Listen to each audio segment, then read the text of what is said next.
여러분, 손자병법 아시죠? 손무라는 사람이 쓴 병법서, 그러니까 전투를 알려주는 책입니다. 어느 날 이 손자병법을 쓴 손무가요, 오나라와 형녀를 만나게 됐대요. 형녀왕이 손무를 기쁘게 맞이하면서 이렇게 얘기했답니다. 그대의 손자병법 13권을 내가 모두 읽었네. 손자병법을 읽어보니 정말 기가 막힌 침략을 알려주던데 자네가 직접 군대를 지휘하는 시범을 한번 보여주지 않겠나. 그러고는요, 자기가 아끼는 궁녀들 180명을 불러들였대요. 그리고 한번 좀 그 궁녀들을 좀 훈련을 시켜보라는 거예요. 손무가 안 할 수 없잖아요. 그러니까 손무가 이렇게 얘기했답니다. 왕께서 가장 아끼시는 궁녀 한 명만을 불러주십시오. 그래서 너 나와라 해가지고 불렀더니 그 궁녀를 부대장으로 임명했답니다. 이제 180명 군대를 그 궁녀들을 모아놓고요, 제식훈련을 가르치는 거예요.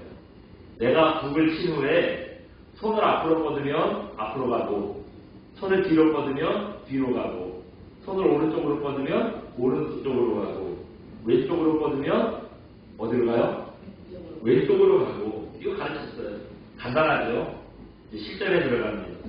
북을 크게 치고요, 손무가 오른손을 바쳐 들었대요. 어떻게 해야 되죠? 오른쪽으로 가야 되죠. 근데 궁녀들이요, 오른쪽으로 갈 생각을 안 하고 소풍 나온 사람들처럼 막 자기들끼리 쳐다보고 낄낄거리고 웃고 막 그러더라는 거예요. 왕이 저 위에서 내려다보니까 별거 없잖아요. 손자병법을 지은 그 사람이나 뭐 대단한 훈련법이 있을 줄 알았는데 손무도 별거 없구먼 이렇게 시큰둥해 하느라는 겁니다. 손무가 궁녀들이 말을 안 들으니까요, 물론 그 얘기를 했어요. 지시를 정확하게 내리지 않은 내 잘못이 크다. 그러고는요, 궁녀들이 어떻게 움직여야 되는지 아까 얘기한 거요. 오른쪽으로 뻗으면 오른쪽, 뒤로 뻗으면 뭐 뒤로 몇 번을 다시 설명했답니다. 그리고 다시 또 명령을 내렸어요. 북을 친 후에 이번엔 왼손을 바쳐 들었답니다. 어디를 가야 되죠? 왼쪽으로. 이렇게 간단한데 이것도 못해요. 네? 이번에도 왼쪽으로 가기는커녕 또 서로 또 얼굴만 쳐다보고 깔깔대고만 못 가라는 거예요.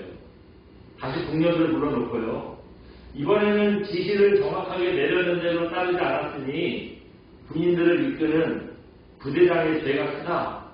당장 부대장의 목을 쳐라. 그랬다는 거예요. 황당하죠. 그 궁녀는 그냥 얼떨결에 부대장으로 뽑혀가지고요, 목이 날아가게 생겼어요. 그 상황을 보고 왕이 깜짝 놀랍니다. 그래서 얼른 사람을 보내서 한번 봐주라고 얘기를 했어요. 근데 손무가 장수가 군대를 훈련시킬 때에는 아무리 왕께서 내신 명령이라도 따를 수 없습니다. 그러고는요, 형녀왕이 제일 아끼는 궁녀의 목을 쳤대요. 궁녀들이 아직도 낄낄거리고 웃기만 할까요? 눈빛부터 달라진 거예요. 마치 한 사람이 움직이는 것처럼 오른손을 들면 오른쪽으로 가고 왼손을 들면 왼쪽으로 가고 목숨 걸고 하더라는 거예요. 손무가 그 형제와 함께 사람을 보내면서 얘기합니다. 이제 훈련이 끝났습니다. 왕께서 구덩이에 들어가라고 하면은 불구덩이라도 들어갈 수 있으니 오셔서 보십시오. 그렇게 전했어요. 왕이 벌써 기분이 상했잖아요. 자기가 가장 아끼는 궁녀를 죽였잖아요. 장군은 들어가시시오. 과인은 보고 싶지 않소. 그랬더니 손무가 이렇게 얘기합니다. 임금께서는 병서에 써있는 글자만 좋아하시지 병서의 내용은 쓰지 못하시는군요. 이러고 그냥 집 가서 가버렸대요. 실화인지 아닌지는 모르겠어요. 그런 얘기가 전해집니다.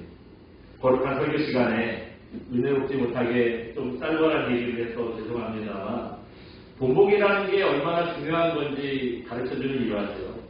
오늘 본문도 보시면 바로 이런 하나님의 말씀을 어떻게 따라야 하느냐 하는 본보기를 가르쳐주는 말씀입니다. 그런데 그냥 본보기를 보여주는 정도가 아니라 오늘 본문의 내용 보니까 결국 뭐예요? 죽었어요. 죽음으로 어떻게 본보기를 보여주시는가 하는 걸 볼 수가 있어요. 그래서 우리가 오늘 본문을 통해서 하나님께서 보여주신 본보기가 뭔지, 이 본보기를 통해서 무엇을 가르쳐주고자 하시는 건지 잠시 좀 생각을 해보겠습니다. 오늘 본문 1절, 2절 우리가 읽었는데요. 뭐 이런 일이 있죠. 간단히 얘기하면 1절 보시면 아론의 아들 누구라고 하죠? 나답과 아비후. 나답과 아비후입니다. 아론이라는 사람은 모세의 형이고요. 아론은 이스라엘의 첫 번째 제사장이 된 사람입니다. 그리고 중요한 건 뭐냐면 이 아론의 후손들만 이제 제사장으로 대물림이 되는 거예요. 그러니까 이스라엘에서 제사장이다 이러면은요 다 아론의 후손이라는 뜻이에요. 오늘 보면은 이 아론의 아들들 나답과 아비후가 아버지를 도와서요 하나님께 제사를 드리려고. 근데 하나님께 제사를 드리려고 하는데 어마무시한 일이 벌어졌죠. 뭐냐면은 2절 한번 읽어볼까요? 같이 봅니다. 시작. 우리 여호와 앞에서 나와 그들을 삭힘해 그들이 여호와 앞에서 죽은지라. 아멘. 나답과 아비후가 향로에 불을 담아와서 하나님 앞에 분향할 때였습니다. 향로라는 거 아시죠? 여러분 국립묘지 같은 데 보면 이렇게 그 충국선생들 앞에 이렇게 분향을 할 때 그냥 안 하고 요런 병이 있어가지고 거기다 이렇게 향 놓고 불이 올라오면 이제 연기가 나고 그러잖아요. 그 향로에 불을 담아와서 하나님 앞에 분향을 할 때였어요. 갑자기 향로에서 불이 확 일어나더니요. 나답과 아비후를 삼켜버렸다. 그 삼켜버렸다는 게 뭐예요? 죽였다. 여기 앞에 나오잖아요. 여호와 앞에서 죽은지라. 나답과 아비후가요. 하나님께 제사 드리다가 벼랑을 죽어버린 거예요. 여러분 이게 참 이해가 안 가지요. 하나님께서 왜 범죄하려는 것도 아니고 하나님께 제사를 드리려고 하는데 나답과 아비후를 왜 죽게 하셨을까요? 말씀 읽어보면서 이런 일을 하게 하신 하나님의 뜻도 모르겠고 또 우리 하나님 그런 분이 아닌데 참 이런 사실을 볼 때마다 이걸 어떻게 이해해야 되느냐 우리의 마음이 참 편치를 않아요. 특히 이 사건은요 여러분 아론이랑 그 아들들이 제사장이 되잖아요. 제사장이 되고 이제 두 번째로 제사를 드릴 때입니다. 아론에게는 이 나답과 아비후 두 가지만 있는 건 아니에요. 아들이 4명입니다. 나답, 아비후, 그 다음에 나답, 아비후, 엘르아살, 이다만 이렇게 4명의 아들이 있어요. 앞에 8장에 보시면 아론이랑 이 4명의 아들이요 제사장의 위임식을 합니다. 제사장이 된 거예요. 이제 이 위임식을 일주일 동안 아주 거창하게 합니다. 무슨 위임식을 일주일 동안 했는지 모르겠는데 어쨌든 일주일 동안 했다고 나와 있어요. 그 9장에 가서는 이제 위임식 했잖아요. 그러니까 제사장은 뭐 하는 사람이에요? 하나님께 제사를 드리는 사람이니까 제사장이 됐으니까 이제 처음으로 하나님께서 가르쳐 주신 대로 제사를 드렸어요. 그게 9장이에요.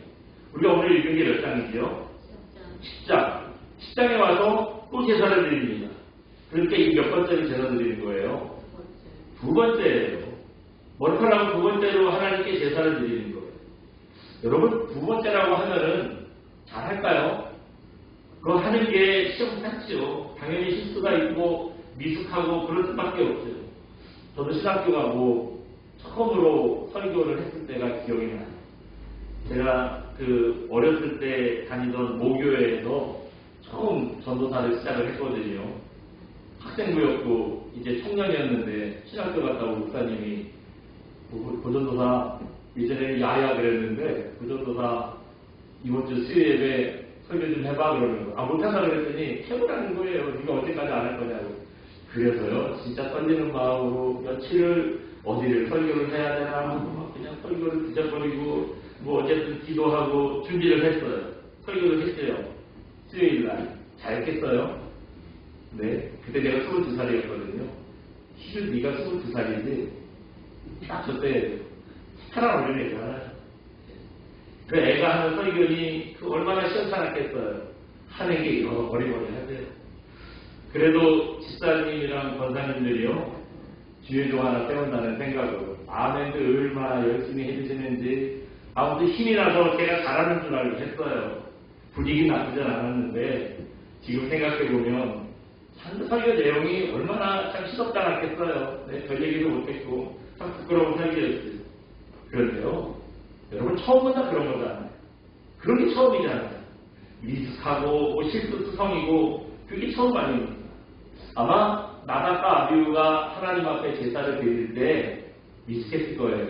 실수가 많을 수밖에 없어요. 더욱 두 번째로 하는 제사니 그런 게 당연하겠어요. 그러면 좀 하나님께서 이해해 주실 만하잖아요. 한 10번쯤 한번 잘할 테니까 모르는 척 그때까지 그래 열심히 해봐라. 좀 기다려 주실 수 있잖아요.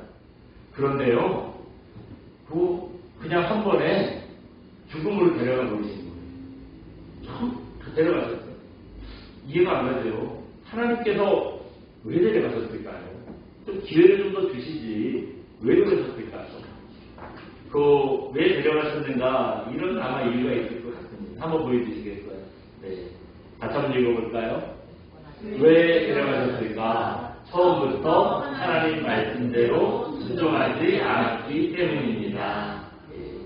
왜 데려가셨대요? 네, 처음부터 하나님 말씀에 순종하지 않았기 때문이에요. 제사장이 하는 일 중에 하나가 뭐냐면 향로에 불을 피워서 분향을 해야 되는데 중요한 건 뭐냐면 이때 아무 불이나 사용하면 안 된다는 겁니다. 꼭 하나님께서 사용하라고 하신 불이 있어요. 그 불을 써야 되는 거예요. 근데 불이 뭐 다 똑같이 뭐 아무 불이나 쓰면 되니 그러고요. 그냥 아무 불이나 갖다 쓴 거예요. 1절 보시면 그런 말씀을 하고 있습니다. 우리 1절 한번 읽어볼까요? 같이 봅니다. 시작. 아론의 아들 나답과 아비후가 자기 혈통을 가져다가 여호와께서 명령하시지 아니하신 다른 불을 담아 여호와 앞에 분향하였더니. 아멘. 나답과 아비후가 어떤 불을 썼대요? 하나님께서 명령하시지 않은 다른 불. 하나님께서 명령하신 불을 써야 되는데 다른 걸 갖다 썼다는 거예요. 아마 뭐 생각에 불에 무슨 원산지가 있어 아무거나 쓰면 되지 이렇게 하고 아마 뭐 자기들이 집에 뭐 불켜놓은 거 이런 거 갖다가 그냥 갖다 불 부어가지고 향로에 갖고 왔을 수도 있어요. 그랬나 봐요. 근데 여러분 하나님께서 명령하신 불이라는 게 따로 있었어요. 그게 뭐냐? 민수기 16장 46절입니다. 한번 보여주세요. 다시 한번 읽어봅니다. 이에 모세가 아론에게 이르되 너는 향로를 가져다가 제단에 불을 담고. 민수기 16장 46절 말씀. 하나님께서 명령하신 불 어떤 불을 갖다 쓰래요? 제단의 불. 제단의 불을 갖다 써야 됩니다. 아무 불이나 쓰면 안 되고요. 꼭 제단에 있는 불을 가져다가 향로에 담아다가 그걸로 향을 틔워야 된다는 거예요. 그 제단의 불이라는 게 뭐냐? 한번 보여주시겠어요? 이게 성막이라는 거죠. 솔로몬이 성전이라는 걸 졌습니다. 처음 졌어요. 그 뭐냐면 건물로 이제 집을 짓고 그게 성전이라고 하는 거예요. 그게 성전이고 저거는 재질이 뭐죠? 천이잖아요. 그래서 천막이잖아요. 천막. 그러니까 이름도 성막이라는 거예요. 그 성막을 가지고 이제 저기서 이제 하나님께 제사를 드리는 겁니다. 이 천막 안에 한번 들어가 볼까요? 한번 다 보여주시겠어요? 네. 뭐 여러 번 보여드린 그 내용이죠. 이 성막 안에 이렇게 이제 아까 천이 둘러 있고요. 이제 이게 내부예요. 이렇게 들어옵니다. 여기 문이 있고 들어온 거예요. 그럼 여기 성소라는 방이 있고요. 여기 또 가운데 천막이 쳐져 있고 또 지성소라는 방이 있어요. 이 지성소에는 요거 하나 있어요. 이게 뭐냐면 하나님의 임재의 상징인 언약궤, 법궤 이제 그러는 그 상자가 있고요. 그래서 이 대제사장이 1년에 한 번 속죄일 날 딱 요 안에 들어가서 하나님께 제사를 드릴 수 있는 거예요. 1년에 딱 한 번만 대제사장 한 사람만 들어갈 수 있는 방이 여기예요. 나머지 여기는 이제 매일 들어갑니다. 매일 들어가서 제사장이요. 이렇게 앞치마 같은 거 둘렀죠. 이게 대제사장의 옷이에요. 저거는 대제사장만 들어갈 수 있는 거고 이 사람은 옷이 하얗죠. 저 앞치마 같은 게 없어요. 그냥 그 제사장 옷은 흰 옷만 있는 거예요. 여기까지는 아무나 제사장은 누구나 들어갈 수 있는 겁니다. 그렇다고 해서 뭐 놀듯이 들어가면 안 되고 할 일이 있을 때만 들어가는 거예요. 저 안에는 그 성소라는 방이고요. 여기는 이제 이 지성소에는 법궤 하나만 있는데 여기는 3개가 있어요. 요거 3개가 있어요. 이건 뭐냐면 하나님께 매일 떡을 드리는 떡상이라는 거예요. 그리고 이거는 불을 켜는 촛대, 금촛대예요. 그리고 이게 하나님께 향을 피우고 향을 올려드리는 분향단, 제단 그렇게 얘기하는 겁니다. 이 제단을 조금 더 자세하게 볼게요. 한번 다음 보여주시겠어요? 요게 이제 그 분향단이라는 거예요. 여기 보시면 이게 뭐가 있죠 지금? 숯불. 이게 향로고 이게 숯불이 있어요. 그러니까 불이 있는 거죠. 그러니까 저걸 말하는 거예요. 하나님께서 불을 사용하시라고 하실 때에는 그냥 아무 불이나 갖고서 쓰는 게 아니라 저 분향단에 있는 저 향로 안에 있는 저 숯불을 가져다가 이걸 여기다 이렇게 숯불을 가져다가 또 이거 가지고 향을 피워서 하나님께 제사를 드려라 그렇게 얘기하는 겁니다. 그런데 한번 다시 한번 클릭해 주시겠어요? 네, 아까 읽었던 말씀이죠. 모세가 아론에게 이르되 너는 향로를 가져다가 어디에 불을 담고 그랬죠? 제단에 있는 불을 그 숯불을 담아와서 그 향로를 가져다가 사용하라는 거예요. 그런데 여기 보시면 이에 모세가 누구에게 이르되? 아론에게 이르되. 아론에게 이르되라고 했어요. 근데 오늘 보면 1절 보시면 누가 향로를 가져다가 불을 갖고 가려고 했어요? 나답과 아비후. 네. 하나님께서 그 일도 누구에게만 하라고 그러셨냐면 아론에게만 하라고 그러셨는데 근데 이거를 누가 했냐면 아론의 아들이니까 내가 해도 되겠지 해가지고요. 나답과 아비후가 신의 마음대로 가져다가 한 거예요. 하나님 말씀에 불순종한 첫 번째 불순종이에요. 또 아까 계속 말씀드린 거 아무 불이나 가져오면 안 되고 꼭 저 제단에 불을 담고라고 했는데 제단 불이 아니라 다른 불을 갖다가 왔대요. 그러니까 하나님 말씀대로 하지 않은 두 번째 불순종이죠. 아마 저 두 가지 이유 때문에 나답과 아비후가 벼랑간 불에 타 죽은 거가 아닌가 생각을 해봅니다. 성경을 보시면은요, 하나님께서 사랑이 있으신 분이잖아요. 다른 때는 굉장히 오래 잘 참으세요. 여러분, 우리가 벼랑 맞고 죽지 않는 이유가 뭐예요?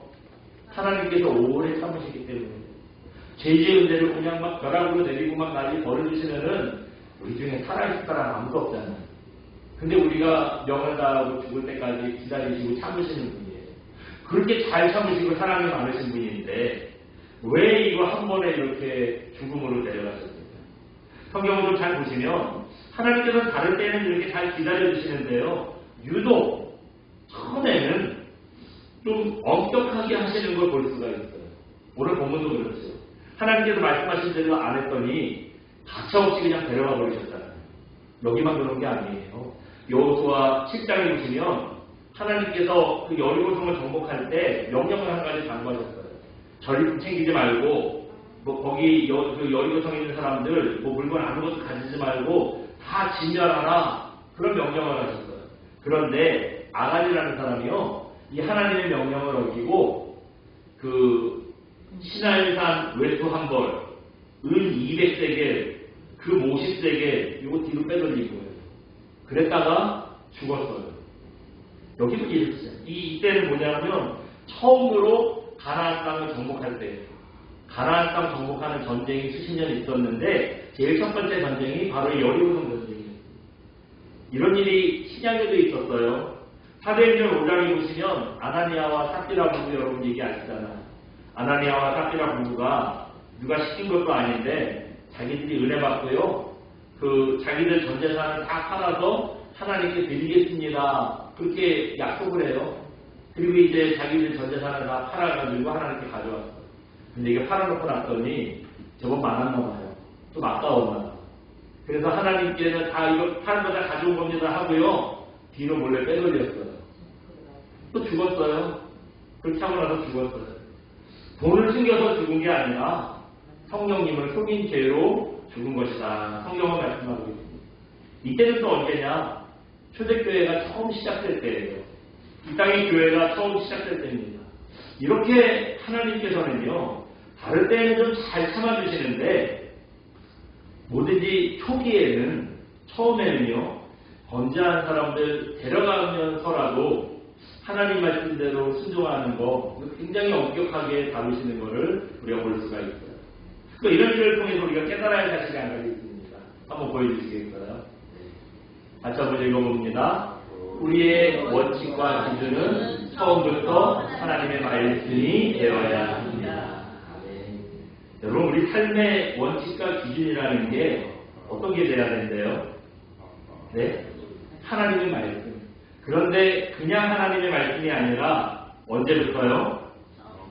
처음부터 우리 삶의 원칙과 기준은 하나님의 말씀이 되어야 된다는 거. 여러분, 하나님의 말씀이 삶의 기준이 되어야 된다는 거, 이것도 중요한데, 여기서 더 중요한 건 뭐냐? 더 중요한 건 뭐예요? 처음부터라는 거예요. 처음부터. 좀 살아보다가, 말씀대로 해보니까 그게 나한테 더 도움이 되더라. 나한테 더 유익하더라. 그러니까 내가 순종해야지. 그럴 수도 있죠. 네? 어떻게 처음부터 하나님 말씀을 살릴 수 있겠어? 뭐 말씀 자꾸 듣고 신앙생활하고 여러 가지 있고 그러다 보면은 바람에 온치 적는 것처럼 차츰차츰 말씀에 순종하는 거지. 그럴 수 있죠. 우리가 다 그렇게 생각하잖아요. 물론 여러분 그 말이 틀린 말은 아니에요. 근데 우리가 처음부터요, 신앙생활을 하는 처음부터 좋은 신앙의 습관을 들이는 것도 중요합니다. 왜냐하면은 여러분 어떤 분의 전도를 받고 신앙생활 시작할 때 교회 처음 나오는 사람들이요, 그냥 아무 생각 없이 쫄래쫄래 나와 그러니까 나오는 게 아니에요. 전도해보신 분들은 알 거예요. 이상하게 놀러 가자는 건 뭐 아무 생각 없이 따라가. 야, 가자고. 그래 하고 나요. 시간만 되고 돈만 있으면 무조건 알아서 가고 간대. 심지어 어떤 사람은요, 땡판 모르는 사람인데 따라가는 거예요. 네? 그냥 아는 사람 하나 있고 10명이 모르는데 같이 가려고 그러니까 저는 그 A형이라 절대 그렇게 안 가거든요. 저는 절대 그렇게 안 가는데 아주 외향적이고 활달한 사람들이 그러더라고요. 그렇게 쉽게 가요. 근데 여러분 교회 가는 거는요, 이상해요. 쉽게 안 하죠. 10번 약속을 하는데 안 하죠. 오기 직전까지도 갈까 말까 고민을 하다가 이제 약속한 시간에 띡 전화해가지고 한다는 말이, 나 오늘 일이 생겼어, 못 가, 미안해, 그러는 거예요. 뭐 전쟁 난 것도 아닌데 그리고 갑자기 일 생길 게 뭐 있어요. 네? 왜 그런 거죠? 네? 아직 결심이 덜 난 거잖아. 교회 오기 직전까지 가야 되나 말아야 되나 고민하다가 아직 마음에 안 서니까 이거 이제 못 간다 하는 거예요. 하나님 앞에 우리가 이런 겁니다. 그냥 쉽게 오질 않아요. 이 영적인 싸움이라 고민한 끝에 오는 거예요. 그러니 그렇게 고민을 많이 하고 일주일 내내 부담 갖고 하필이면 교회 가자는 얘기도요, 여러분 월요일날 하면 큰일 나요. 월, 화, 수, 목, 금, 토, 일. 일주일이나 고민할 시간이 있잖아요. 금요일이나 토요일쯤 약속을 해야 돼요. 그러니까 월요일부터 토요일까지 주일날 그 교회 오기 직전까지 갈까 말까, 괜히 간다 그랬다, 다음에 간다 그랬다, 뭐라고 생각될까, 이 생각을 하는 거예요. 그렇게 고민해서 주님 앞에 온 사람이니 여러분 그 사람이 어설프게 왔겠어요. 그렇게 온 것 같은데 나름대로는 내적인 갈등이 엄청 있는 거예요. 그러니까 여러분 뭔가 이제 나도 교회를 다녀야겠지, 예수님 믿어야지 하고 결심을 갖고 오는 겁니다. 그럴 때 처음부터 하나님 말씀을 원칙으로 삼고 있는 우리의 모습을 보여주면 좋잖아요. 해신자가. 그럼 여러분 자기도 그렇게 살겠어요? 안 살겠어요? 예? 나도 이제 예수님 믿기를 했으니 이 집사님처럼 꼼짝없이 하나님 말씀대로 살아야겠구나. 처음부터 그걸 배우는 거예요. 또 저희 교회를 다녀가 많은 분들 보면은요, 여러분 그런 일들이 있어요. 교회를 나오기 시작한 분이에요. 한 2번 주 되니까 금요일대회를 나와요. 왜 나오나 봤더니 남들도 나오는 줄 알고 나오는 거야. 근데 왔어. 왜 이걸 당황스럽잖아요. 나오는 줄 알았는데. 예? 그러니까 자기가 멋져서 못 나오는 경우들이 많아요. 그런 분들이 상당히 많습니다. 제가 어렸을 때 다닌 교회 집사님 한 분도 그런 분이었어요. 김기철 집사님이라는 분이었는데 주일날 교회를 등록했어요. 내일 무슨 요일이죠? 월요일날 또 새벽 예배를 나오는 거예요. 또 그 다음에 또 11조를 하는 거예요. 이분이 그렇게 합니다. 왜냐하면 그분을 전도한 집사님이 그런 분이었거든요. 새벽 기도하고 11조 철저히 하고 그런 걸 가르쳐주고 볼을 보여줬더니 전도된 분인데요, 처음부터 배우는 거예요. 목사님도 놀랬대요. 교회 안 다닌 분이었거든요. 처음 교회 나온 초신자가 새벽 예배부터 나오는 걸 보고 깜짝 놀랐어요. 저분이 왜 왔지? 뭐 말을 안 했는데 집안에 무슨 우환이 있어서 예수를 믿기 시작한 건가? 그랬다는 거예요. 그런 분도 있어요. 반면에 또 다른 분도 있어요. 처음에 이런 결심으로 교회를 잘 왔는데 그 초신자지만 그 주일도 잘 지키고 다른 예배도 나와야 되나 보다 해가지고 뭐 두고 보니까 다른 예배도 있고 하니까 이것도 나와야 되나 보다 해서 뭐 수요 예배 금요일 열심히 나오는 거예요. 근데 정작 자기를 전도한 집사님은 수요 예배 금요일인데 이런 거 안 나와요. 이걸 보고 초신자가 어떻게 생각하겠어요? 내가 오바했나 봐. 딴 사람들도 안 나오는데 내가 너무 많이 나왔나 봐. 이렇게 열심히 안 해도 되나 봐. 그렇게 생각하겠죠. 아까 말씀드렸던 그 많은 분들이 그렇게 해서 처음에 잘 나오다 안 나오고 뭐 자기가 당황하고 막 그런 분들이 있거든요. 이래서 여러분 이걸 처음부터 신앙의 길을 잘못 들은 거죠. 여러분 습관이 이렇게 중요합니다. 그래서 우리말에 3살 버릇 몇 살까지 간다고요? 8살까지 간다는 말이 있어요. 처음에 어떻게 신앙의 길을 가느냐에 따라서 나중에 우리 신앙의 모습이 달라지는 거예요. 하지만 안타까운 건 우리는 이미 처음이다 지나가고 있어요. 이미 예수님 믿은 지 몇 년, 몇십 년씩 계신 분들이 다 여기 있잖아요. 근데 여러분 늘 드리는 말씀이지만 아직 안 되셨어요. 하나님 앞에 부름받을 때까지는 여러분 아직 안 되신 겁니다. 나는 처음이 이미 다 지났으니라고 생각하지 마시고 지금부터라도 다시 바꾸시면 돼요. 아직 기회가 있어요. 지금이라도 하나님 말씀을 우리 삶의 원칙과 기준으로 세우시기 바랍니다. 그래서 우리 자신만 하나님 앞에 바로 설 뿐만 아니라 교회에 처음 오는 분들도 우리 신실한 모습을 보고 처음부터 바른 신앙을 배우게 하는 그런 저와 여러분 되시기를 주님의 이름으로 축원드립니다. 우리 이 시간 함께 찬양하고 기도합니다. 주님 말씀하시면 함께 찬양하고 기도하겠습니다.